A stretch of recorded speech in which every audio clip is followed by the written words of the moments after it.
139 సంవత్సరాల క్రితమే 8 గంటల పని దినాల కోసం ఏర్పడ్డ ఎర్ర నెత్తుల్లోకి వెళ్ళిన జెండా ఎర్ర జెండా ఈ రోజు వరకు కూడా కార్మికుల పక్షాన కర్షకుల పక్షాన ఎర్ర జెండా మాత్రమే పనిచేస్తూ ఉంటుంది. ఇదంతా కూడా కనీస వేతనాల కోసం కావచ్చు, ఏదైనా శ్రమజీవులకు సంబంధించిన అనేక విషయాలలో ఈ రోజు వరకు కూడా 139 సంవత్సరాలైనా ఇంకా కొనసాగుతూ ఉంది. మరి ఈ రోజు 139వ సంవత్సరం సందర్భంగా ఈ రోజు మన హాస్పిటల్లో ఏర్పాటు చేసిన మేడే కార్యక్రమానికి ముఖ్య అతిథిగా మన గౌరవనీయులు స్త్రీ శిశు సంక్షేమ శాఖ పంచాయతీరాజ్ శాఖ మాత్యులు సీతక్క గారు రావడం జరిగింది. వారికి ప్రత్యేక ధన్యవాదాలు. అలాగే మన గ్రంథాలయ సంస్థ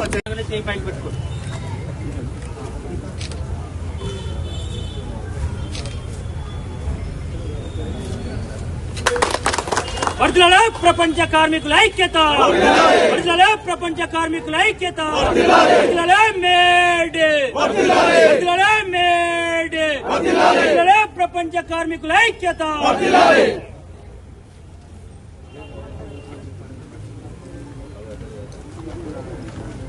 దయచేసి అందరూ కూడా సహకరించాల్సిన కోరుతున్నాం.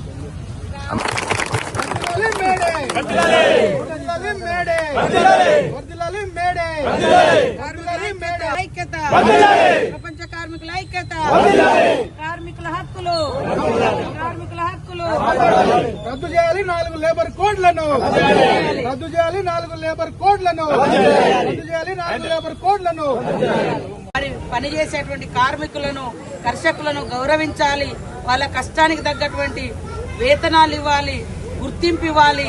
అదే మనం మేడే యొక్క లక్ష్యమని ఈ సందర్భంగా తెలియజేస్తూ అందరికీ కూడా మేడే శుభాకాంక్షలు, ధన్యవాదాలు.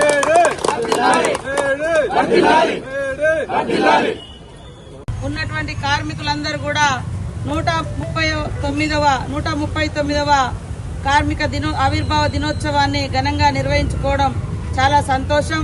చరిత్రలో మరి ఒకప్పుడు పెట్టుబడిదారులు గాని భూస్వాములు గాని మరి పని అనేది అంటే ఒక టైం అనేది లేకుండా వెట్టి చాకిరీ చేసుకుంటా ఉంటే చేయిస్తా ఉంటే ఆనాడున్నటువంటి కార్మికులందరూ కూడా ఐక్యమై పని దినాలు పని గంటలు తగ్గించాలి, సమాన పనికి సమాన వేతనం ఇవ్వాలన్నటువంటి లక్ష్యంతో పోరాడితే మరి 139 సంవత్సరాల కింద చికాగో నగరంలో కార్మికులను కాల్చి చంపడంతో ఆ కార్మికులలో ఉన్నటువంటి మరి చావు బతుకులో ఉన్నటువంటి ఒక కార్మిక సోదరుడు మరి లేచి తన ఒంటి మీద ఉన్నటువంటి తెల్లని వస్త్రాలను తన రక్తం మడుగులో ముంచి ఎత్తిన జెండానే ఈ ఎర్ర జెండా కూడా ఈ సందర్భంగా తెలియజేస్తా ఉన్నాం. కాబట్టి ఎప్పుడైనా కూడా యాజమాని బాగుండాలంటే ఫస్ట్ కార్మికుడు బాగుండాలి, కార్మికుడు సంతోషంగా ఉండాలి. కాబట్టి కార్మిక చట్టాలు ఆనాటి మేడే ఉత్సవంతో మరి మనకు మొదలై రావడం జరిగింది.